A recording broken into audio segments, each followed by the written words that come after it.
And Section 702 of the Foreign Intelligence Surveillance Act, which allows the government to search communications of certain non-Americans located overseas without a warrant, will soon expire. Many conservatives are speaking out in support of a bill written by Representative Andy Biggs that was passed by the House Judiciary Committee and would update the law to require warrants in the future. One America's John Hines has more from Washington. Section 702 of the FISA law is due for reauthorization. It's about to expire at the end of the month, and there's been a little bit of a last-minute contretemps, I guess you could say. Some members of Congress saying that 702 should not be reauthorized. There is an effort afoot to add it to the Defense Authorization Policy legislation, which is making its way through Congress. So the picture seems to be a little bit muddy right now. We also have here with us James Chernowski. He is a senior policy analyst with Americans for Prosperity. And Mr. Chernowski, where do things stand now with regard to Section 702 of FISA?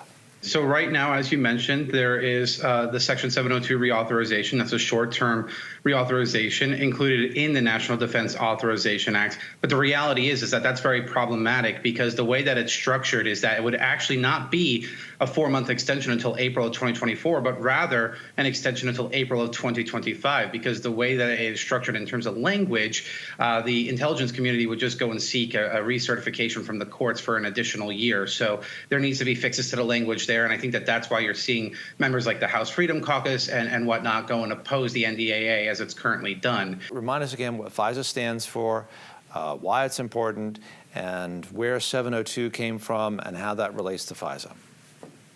Absolutely. So FISA is the Foreign Intelligence Surveillance Act. That was passed back in 2008 by Congress, and that's what goes and empowers the intelligence community to go and collect the communications of non-U.S. persons. And Section 702 pertains to what again?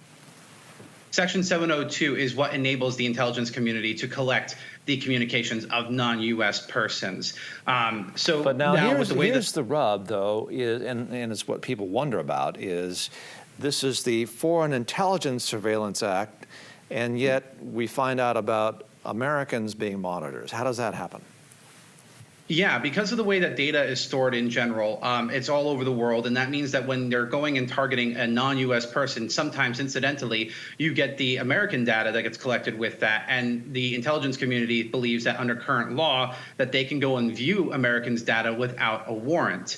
And that is, in our view, incorrect. We think that those kinds of searches result in what we would say warrantless searches of Americans' data. And as you mentioned, those abuses have been pretty egregious. You're talking about spying on January 6th protesters, spying on Black Lives Matter protesters, spying on sitting members of Congress, donors to a political campaign, etc. So when these abuses get unearthed each and every time and the accountability is not there, it undermines the trust in the very institutions that are charged with keeping Americans safe. And that's just unacceptable. That's an untenable situation that we can't afford to keep maintaining looking forward. So that's why you need to have the strong reforms that are included in the House Judiciary proposal. So that way we can actually get back onto the path of restoring the lost trust in these very institutions. James Chernowski, Senior Policy Analyst, Americans for Prosperity, talking about 702 reauthorization or extension or changes.